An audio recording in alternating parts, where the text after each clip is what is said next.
Le contresens oedipien.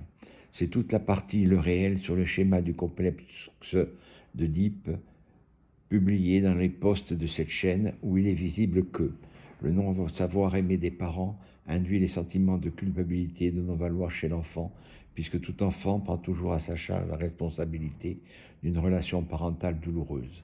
En effet, l'enfant obéissant à la loi du tout ou rien, dans cette relation douloureuse, si le responsable est le parent, l'enfant n'y serait pour rien. Mais alors lui, venant du parent, ne pourrait être bon. Donc cela est impossible. Donc il ne peut que se juger responsable de cette mauvaise relation. Cet enfant ne développera pas ce qui le fait souffrir. Il bloquera son affectif.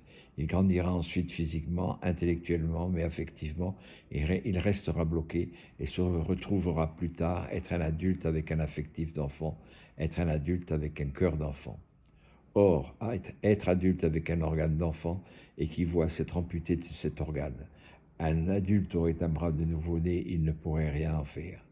Mais en agissant ainsi, il sauve l'amour qu'il porte à ses parents. C'est donc par amour des parents que l'enfant se mutile. Mais ça, c'est la preuve qu'il faut. Ainsi, le contresens édipien peut être énoncé ainsi. Le fait que l'enfant pense dans son vécu inconscient être coupable de tout et ne rien valoir est la preuve dans la réalité consciente qu'il n'est coupable de rien et qu'il vaut beaucoup. Mieux, l'enfant élabore ce jugement inconscient de culpabilité alors qu'il ne sait pas encore parler et ne peut donc pas comprendre la signification des mots. Ce raisonnement ne peut donc lui avoir été soufflé.